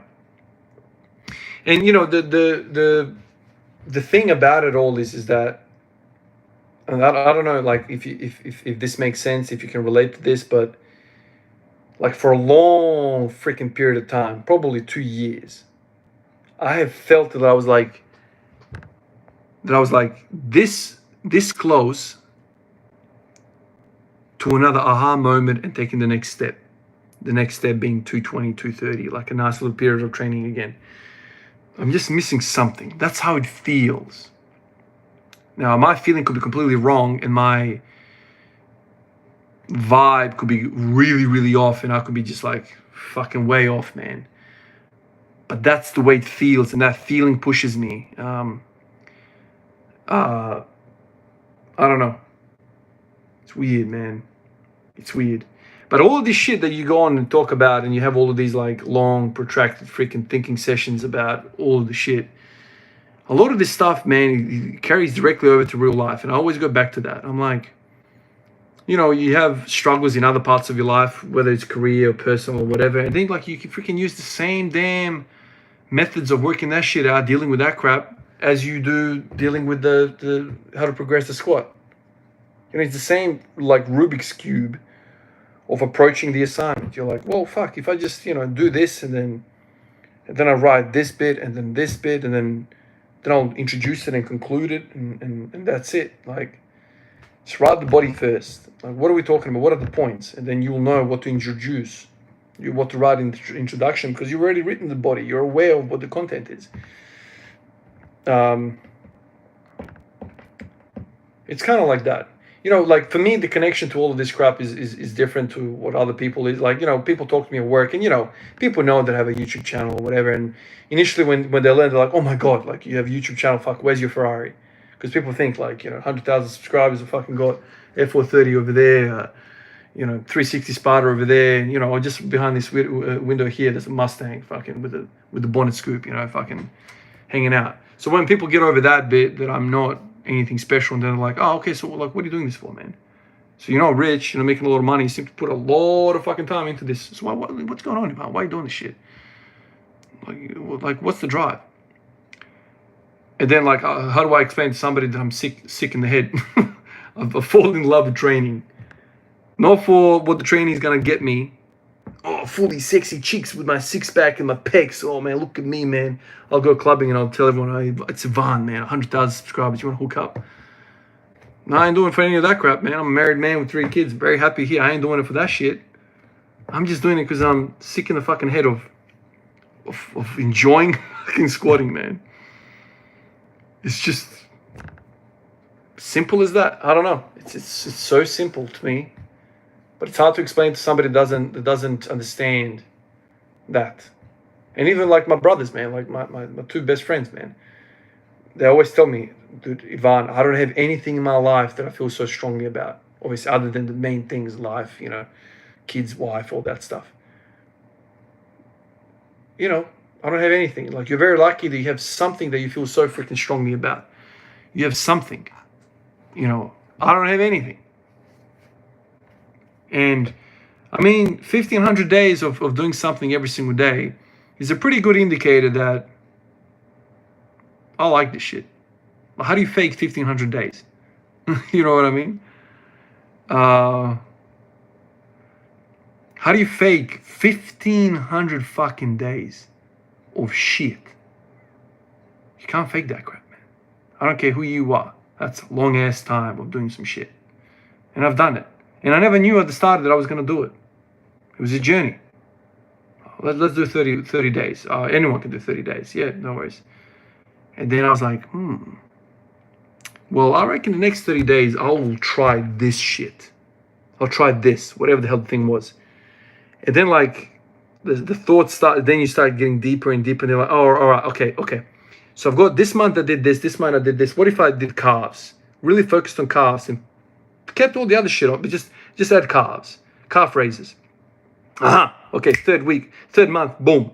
Okay, that didn't really do shit. But what if I, instead of standing calf raises, I do seated calf raises? Okay, so next month, seated calf raises. That's what we're doing. And then after like the 5th month, you're like, fuck, calf raises did fuck all. That was bullshit. Where did I go wrong with that? Maybe it's the hamstrings. Okay, let's continue to squat every day to a max, but we're going to add freaking hamstring curls every other day. All right, let's run that shit for the next 2 weeks, see how that feels. And I'm like, oh, fuck, all right, let's do that shit. And then month after month after month, you're just like juggling shit, and then you're like, fuck, I've worked it out. I need to do hamstring curls and calf raises at the same fucking time, and boom.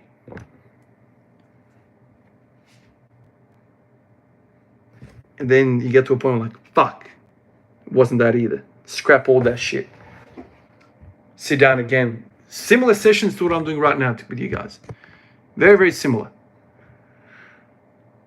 Brainstorming. And then I just commit myself to another month.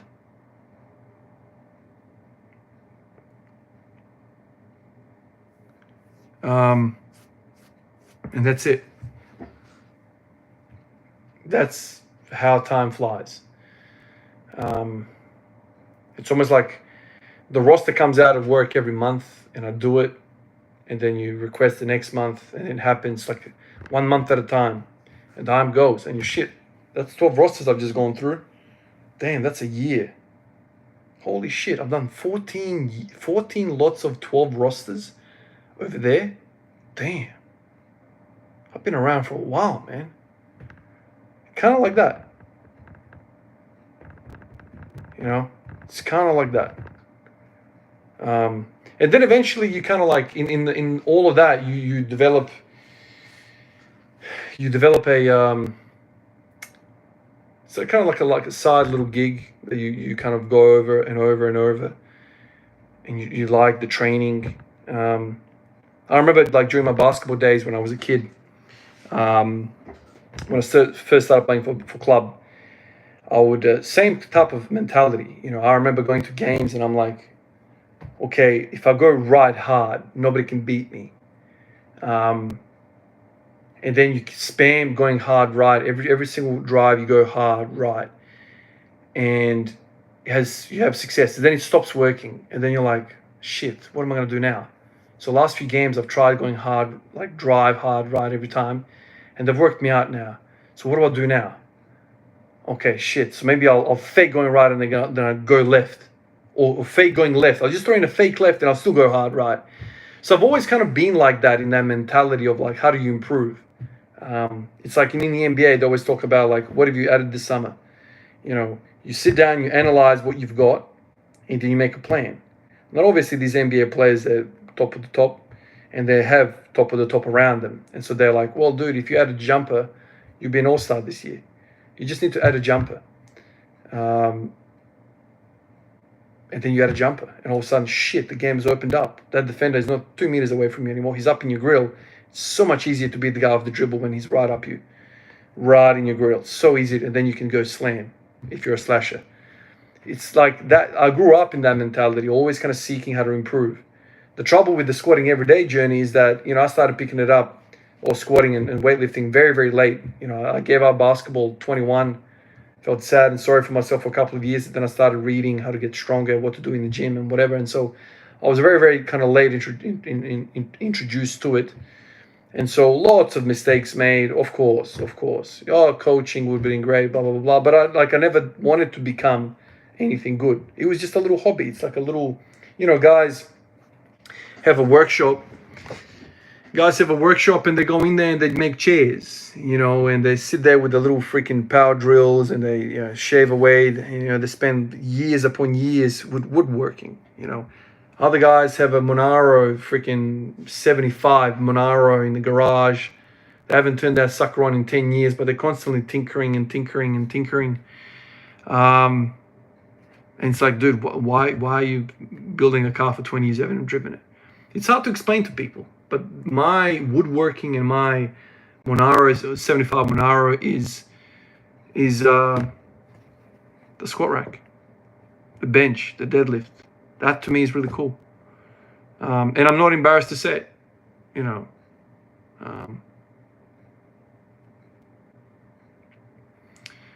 A 220 squat from a supposed hobby is nothing short of fucking impressive. Well, yeah, you know.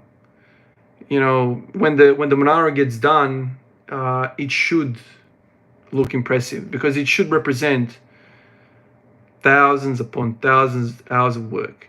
You know, especially if you strip that sucker down to the damn bare metal and you spray the lining and all that stuff. If you spray the chassis, when you put that thing together, it's gonna look amazing. For sure, you know. It should look amazing. And, you know, right now I'm in a stage where I can't start the engine on the Monaro and I'm pissed off. Why isn't that freaking shit starting? And it sucks. But you don't give up. You don't put the Monaro in the bin and be like, well, screw this shit. No, you work it out. You keep working it out. You keep tinkering. And eventually it will come together. That's as basic as how I think about it.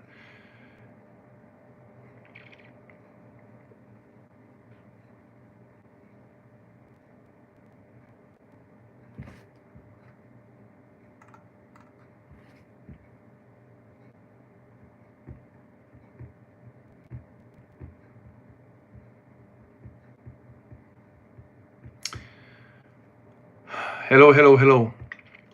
Guys, I've been on here almost 2 hours. I have to get out of here. I'm hot. I need to go to sleep. It's like almost 10:30 at night.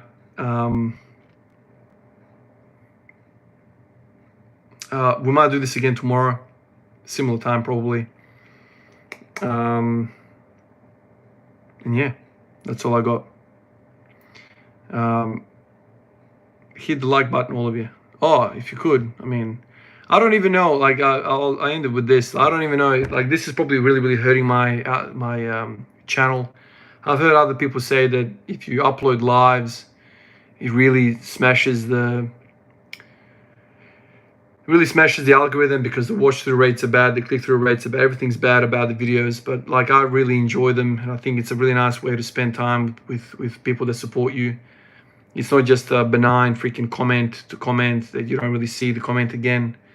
You know, normal videos do a lot better and they get propagated a lot better. These longs don't do good for me at all in terms of income, in terms of like everything suffers. Lots of people have said that to start another channel dedicated to this so the primary channel doesn't get, but none of that bothers me. Like, I will always say I always follow what feels good, always follow where the heart is. And if this feels good to me because I enjoy it, I'm going to continue to do it. And I'm not going to waver because of external forces. I enjoy this, and that's why I'm going to try and do it, especially in this format where I'm not huffing and puffing and trying to work out. I've done that in the past, and that's shit. It's a shit workout, and it's shit talking to you guys. But me chilling out like this, it's really cool. Simple as that. It's really cool. Even though the channel is getting smacked, I don't care. I enjoy it. Anyway, guys, appreciate you. Like always, thank you for chilling out with me. Watch me eat the watermelon, which I'm going to go put back in the fridge now. Hopefully it's going to be all right for tomorrow as well. And I'll catch you guys in the next one. I'm going to go upload the video from today, which has been uploading while I've been doing this. And then I'll go to sleep. Appreciate you guys, and I'll catch you in the next one. Peace out.